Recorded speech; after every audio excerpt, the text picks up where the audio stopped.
cette petite séquence vidéo, nous allons voir dérivabilité sur un intervalle I et l'équation de la tangente ACF. Voilà, l'équation de la tangente ACF. Je reprends dérivabilité sur un intervalle I et l'équation de la tangente ACF, c'est-à-dire la courbe de F. Alors, vous pourrez évidemment retrouver, on va dire ça comme ça, cette leçon. Si vous voulez avoir un support papier entre les mains, vous pouvez retrouver cela sur mon site internet qui défile là en bas. Ben voilà, c'est simonpaulbambaudobord.com, simonpaulbambaudobord.com, c'est ce qui défile là en bas, c'est le nom de mon site. Vous allez retrouver cette leçon sur un PDF, voilà, un support papier, que vous pourrez, si vous avez besoin de recopier la leçon, ben voilà, ainsi de suite. Alors donc,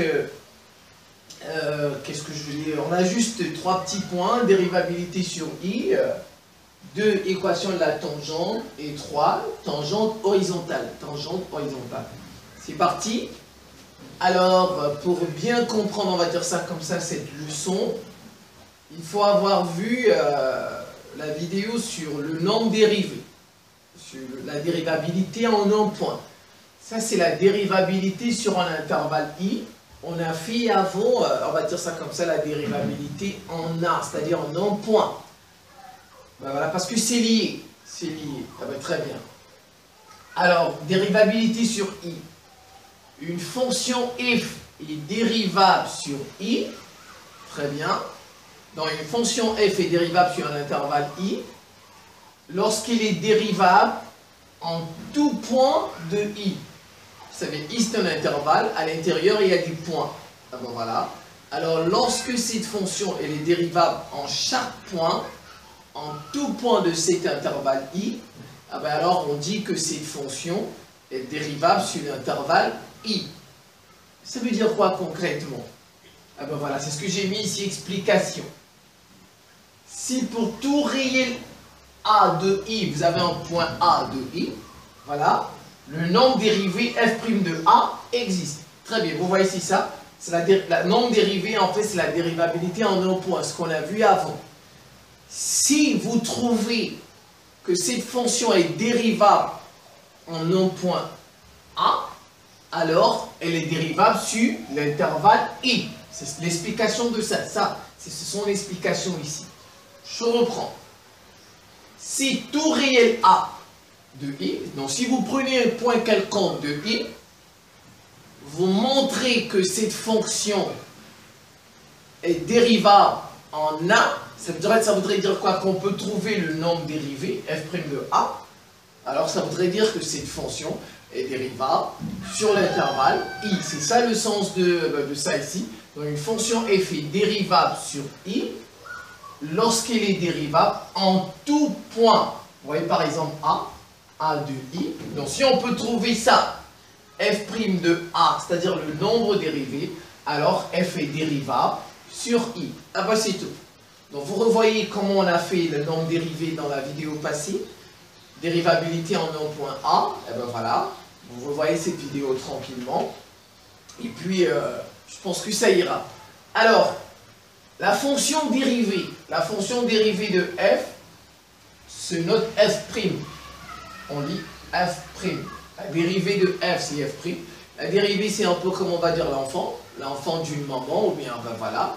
La maman, c'est la fonction. Ça, je prends juste des exemples comme ça pour vous permettre de comprendre.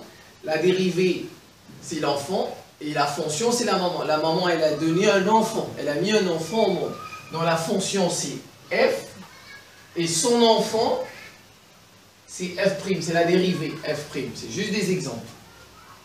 Et la dérivée de la dérivée, ça se note comme ça, avec deux, ben voilà, on dit ça f seconde. Ah ben, f seconde. La dérivée de la dérivée, c'est un peu comme l'enfant de l'enfant. Donc là, la maman, elle devient grand-mère. Vous voyez, elle devient la grand-mère.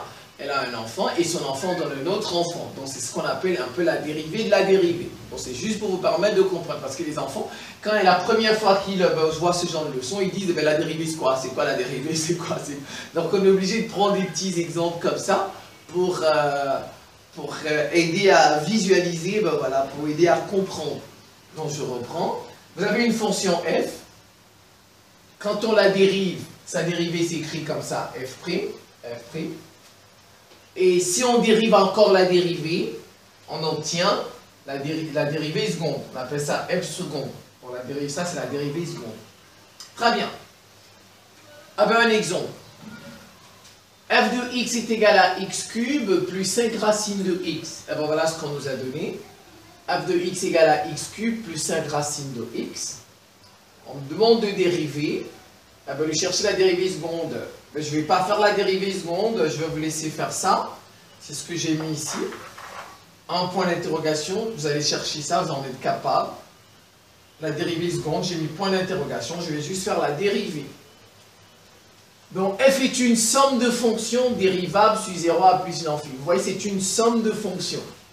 Vous avez cette fonction, vous avez celle-là, donc on va dire qu'on a une somme de fonctions.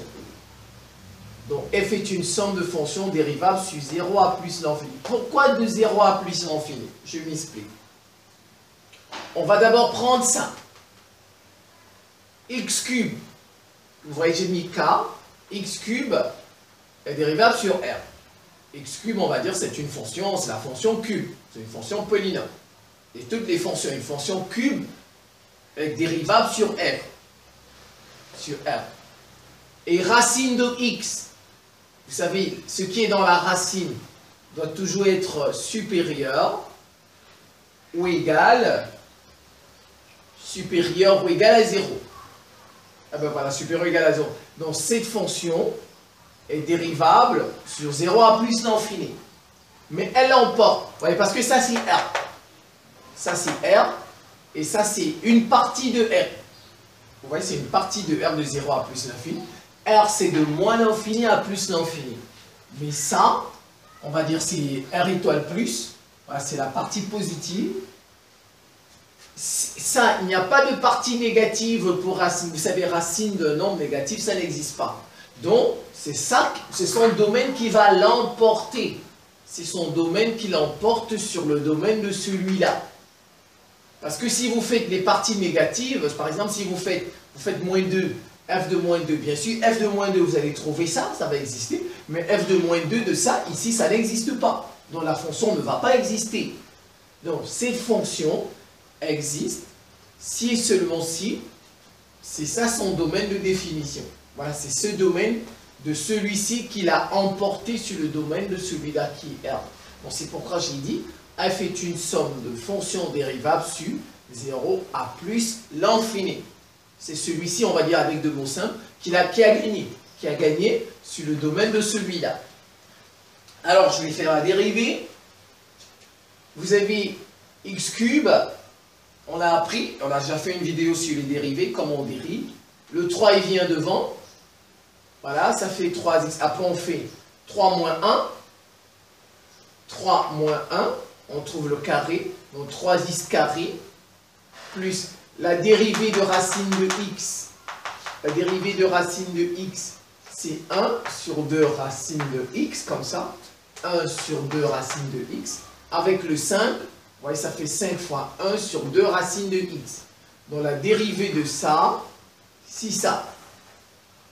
Et la dérivée de ça, la voilà. Au finish, ça donne quoi? Ça fait 3x carré plus 5, parce que 5 fois 1, ça fait 5 sur 2 racines de x. Voilà, ça c'est la dérivée de f. Alors, si vous dérivez ça encore, vous obtenez la dérivée seconde, ça, la dérivée seconde. Et donc, je vous donne ça comme petit exercice à rechercher. Alors, on va passer à l'équation de la tangente. Équation de la tangente. F est dérivable sur I. On l'a dit. Et A appartient à I en point. A, c'est un point de I. Si A est dérivable sur I, ça voudrait dire que on a le nombre dérivé f' de A. C'est ce qu'on a dit ici. Dès qu'une fonction est dérivable sur un intervalle I, ça voudrait dire que le nombre dérivé f' de A existe. Existe. Très bien. Donc, f est dérivable sur I. et A appartient à I, vous voyez, ça voudrait dire, puisque c'est dérivable sur I, ça voudrait dire que le nombre dérivé existe. On l'a dit. F' de A existe, et c'est qui? C'est le coefficient directeur de la tangente. C'est les coefficients directeurs de la tangente. Donc, le nombre dérivé là, F' de A, lui, il deviendra le coefficient directeur de la tangente ACF, à la courbe de F, au point d'abscisse A, au point d'abscisse A, au point d'abscisse A. Et cette équation de la tangente, son écriture, sa notation, sa forme, c'est Y égale F' de A. Vous voyez le nombre dérivé, ça, le voilà. Il est le coefficient directeur, facteur de X moins A, plus F de A. Je reprends Y égale F' de A, facteur de X moins A, plus F de A. F de A, F' de A, le nombre dérivé, qui est le coefficient de la tangente. Alors on va voir son tableau, son graphique maintenant. Voilà mon graphique, mon repère. Voilà la courbe CF. La courbe de F.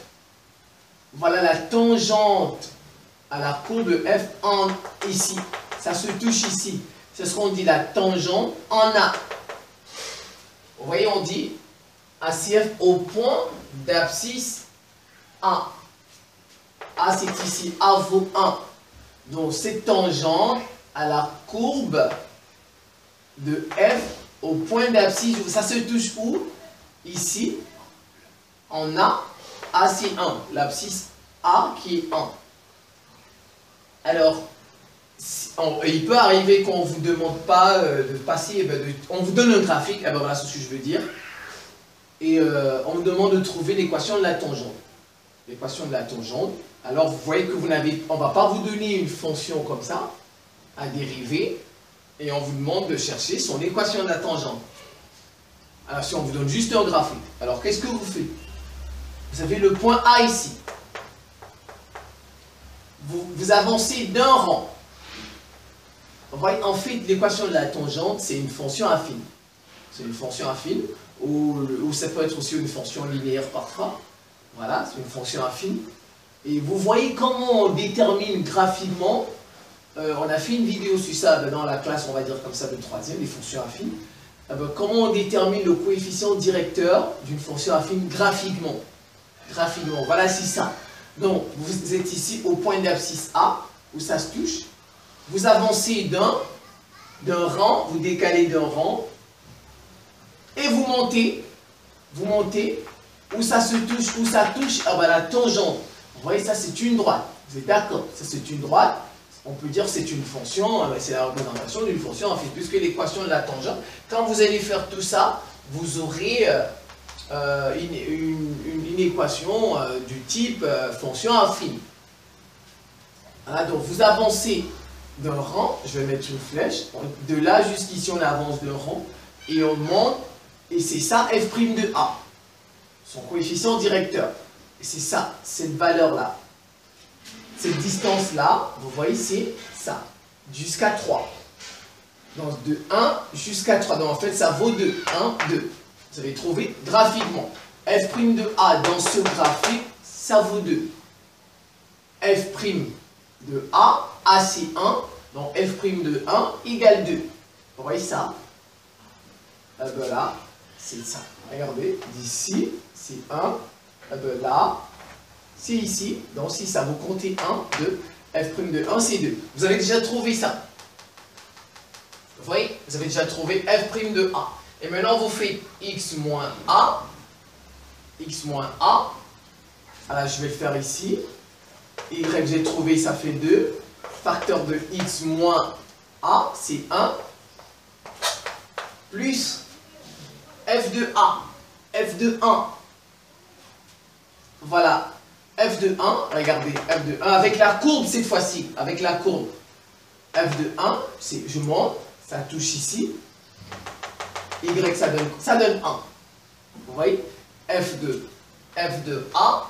F de A, c'est qui? C'est 1, je reprends. Donc je vais chercher, je monte où ça touche la courbe. c'est 1. Donc j'ai trouvé f de 1, en fait c'est 1. Et il ne vous reste plus qu'à développer ça. Ça fait 2x moins 2 plus 1, moins 1. Vous voyez, ça c'est cette tangente-là. Voilà son équation. Y égale 2x moins 1. Vous voyez, ça donne une fonction en fait affine. Vous voyez, et son coefficient directeur, c'est 2. Voilà. Et le coefficient directeur de la tangente. Le coefficient directeur, c'est 2. Ça, c'est graphiquement. Très bien. Maintenant, par le calcul, analytiquement, par le calcul, on vous donne ça. F de x est égal à 2x carré, eh ben, moins 3x plus 1. On dit A, c'est 2. A, c'est 2. Alors, on va chercher l'équation de la tangente. L'équation de la tangente. On commence par chercher f de A. F de A, c'est f de 2, parce que A, c'est 2. Je remplace dans ma fonction. Regardez, je mets 2 au carré, eh bien, ça fait 4. 4 fois 2, ça fait 8. Ici, ça fait 6. 8 moins 6, ça fait 2. 2 plus 1, ça fait 3. F de 2 égale 3. Vous êtes d'accord? Ah ben voilà, j'ai déjà trouvé 3. Ah ben le voilà, je vais le mettre, je peux le mettre ici. Voilà, j'ai trouvé ça. Je fais x moins 2, puisque A c'est 2. X moins 2. Alors je trouve f' de 2. Donc je dérive la fonction. Je vais dériver f' de x. La dérivée de ça, le 2 il vient devant, ça fait 4x. Ça fait 4x. La dérivée de moins 3x, ça fait moins 3. La dérivée de 1, c'est 0. Donc en fait, la dérivée f' de x, c'est 4x moins 3. Vous êtes d'accord? 4x moins 3. Et je calcule f' de a, c'est ça. Je fais f' de a. F' de a, c'est f' de 2. De 2, je mets ici. 2 fois 4. Ah bah 8 moins 3, 5. J'ai trouvé f' de 2. Donc j'ai trouvé 5 ici. Et bien voilà, c'est tout. Donc f' de a, c'est ça. Et bien maintenant je développe tout ça. Ah voilà, regarde, ça fait 5 facteurs de x moins 2, plus 3. Ça fait 5x. 5 fois moins 2, ça fait moins 10. Moins 10 plus 3, moins 7. Donc l'équation de la tangente de cette fonction-là, c'est 5x moins 7. Ah ben tout simplement. Ah ben, on va passer au dernier point. Tangente horizontale. Ça c'est une tangente oblique. Ah ben voilà, c'est une tangente oblique. Ben, il arrive qu'on ait des tangentes horizontales, comme ça, comme ça, comme ça, qui sont parallèles à l'axe des abscisses. Vous voyez, c'est parallèle à l'axe des abscisses. Et quand on a une tangente horizontale, ça voudrait dire que le coefficient directeur dans celui-ci, f' de a, c'est 0. C'est nul. Ah ben voilà, c'est nul. Alors si lui, il est nul, alors il va absorber tout ça et il va rester f de a. L'équation. Ah ben voilà, l'équation de la tangente va nous donner une constante. L'équation y va nous donner f de a. Donc y là sera égal à f de a parce que ça c'est 0. Alors donc voilà, vous avez cette tangente là. Et a ici c'est 2. A c'est 2. Alors f' de a c'est 0. Quand on a affaire à une tangente horizontale, f' de a, le nombre dérivé ou bien encore le coefficient directeur, il vaut 0. Donc f' de 2 c'est 0. C'est 0. Et ben voilà. Donc il va absorber tout ça. Et maintenant vous pouvez calculer f de a. F de 2, c'est ça. Eh bien, je n'ai pas gradué, vous montez ici. Eh bien, ce que vous avez trouvé ici, ça va vous donner l'équation de la tangente. Y égale, supposons eh bien, que ça c'était 1, ça c'était 2, et ça c'était 3. Ben, l'équation de la tangente ici, c'est 3. Eh bien, Y égale 3, tout simplement. Ce que vous avez fait, F de 2. F de 2, vous montez sur la courbe. Et puis vous allez là, vous trouvez 3, y égale 3. Et ça, on dit qu'on a une tangente horizontale. Son f' de a, c'est 0, f' de 2, c'est 0. Ici aussi, vous avez une tangente horizontale. Vous avez une tangente horizontale. dans cet intervalle de 0 à 1, dans cet intervalle de 3 à 4. Ça voudrait dire quoi? Que dans cet intervalle, il y a un nombre ici, donc de 0, qu'on va appeler B. Voilà, on ne sait lequel. Voilà, tel que f' de B est égal à 0. Voilà. S'il y a une tangente ici, ça voudrait dire que c'est comme ici, f' de A c'est 0. Donc il y a un B ici, une abscisse B qui appartient à l'intervalle 0, 1, 0 à 1, tel que si je fais f' de B, je vais trouver 0. De même, dans cet intervalle, il y a un C de 3 à 4, il y a un C qui appartient entre 3 et 4, tel que si je fais f' de C, je vais trouver 0. Et ça, c'est des tangentes horizontales, tout simplement. Donc, vous revoyez ça tranquillement. Si vous avez besoin d'un support, on va dire ça comme ça, vous repartez sur le site simonpaulpambaudobon.com. Vous allez retrouver le PDF de la leçon et certainement des exercices aussi, des exercices. Moi, je vous remercie pour votre attention et à très bientôt.